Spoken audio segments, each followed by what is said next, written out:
Olá! Conteúdo jurídico direto do SERJ para você. Sabemos que o Estado é um tipo de organização política que busca encontrar os meios de satisfazer as necessidades e interesses dos cidadãos que vivem sob a sua proteção. Para realizar suas atividades, o Estado deve se organizar sobre aquilo que chamamos de administração pública. No caso, há que se fazer uma importante distinção entre governo e administração pública, porque não podemos confundir função política e atividade administrativa. Falamos de governo quando existe a necessidade de tomar decisões estratégicas e definir as diretrizes públicas do Estado, o que é uma função política, estudada pelo direito constitucional. Por outro lado, cogitamos da administração pública quando está em pauta a execução das decisões e diretrizes estabelecidas pelas atividades de governo. No caso, a administração pública pode ser definida em sentido objetivo ou subjetivo.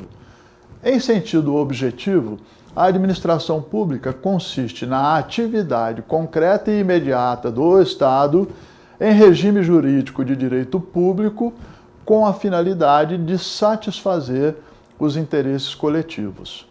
No sentido subjetivo, a administração pública pode ser entendida como conjunto de órgãos e pessoas a quem a lei atribui o exercício da função administrativa. Em sentido orgânico, a administração pública pode ser classificada em administração direta e administração indireta. A administração direta é composta pelos entes públicos a quem a Constituição concede autonomia política e administrativa, ou seja, a União, o Distrito Federal, os estados e os municípios.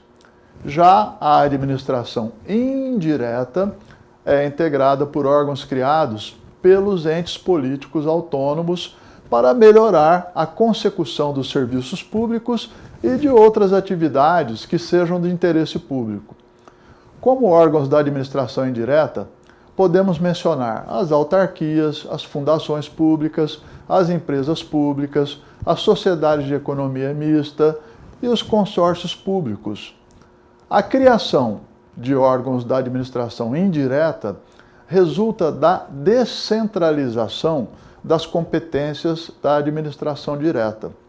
Falamos em descentralização quando a competência administrativa é distribuída a um ente com personalidade jurídica própria, o que não pode ser confundido com a desconcentração. Existe desconcentração quando há distribuição de competência dentro do próprio órgão público, dentro do próprio ente público, através dos departamentos ou setores internos, que recebem atribuições específicas. Um exemplo de descentralização administrativa é o INSS, uma autarquia federal criada pela União para cuidar dos serviços de previdência social. Exemplo de desconcentração é a Polícia Federal, órgão que integra a estrutura administrativa do Ministério da Justiça, com a função de investigar crimes da órbita federal e cuidar de outros assuntos relativos à segurança pública, como, por exemplo, a expedição de passaportes e a concessão de porte de arma. Acabamos de ver alguns dos muitos aspectos que dizem respeito à administração pública. Querendo saber um pouco mais sobre este tema, visite o portal do SERJ, www.isej.com.br. E também não se esqueça de seguir e curtir as nossas redes sociais. Tchau!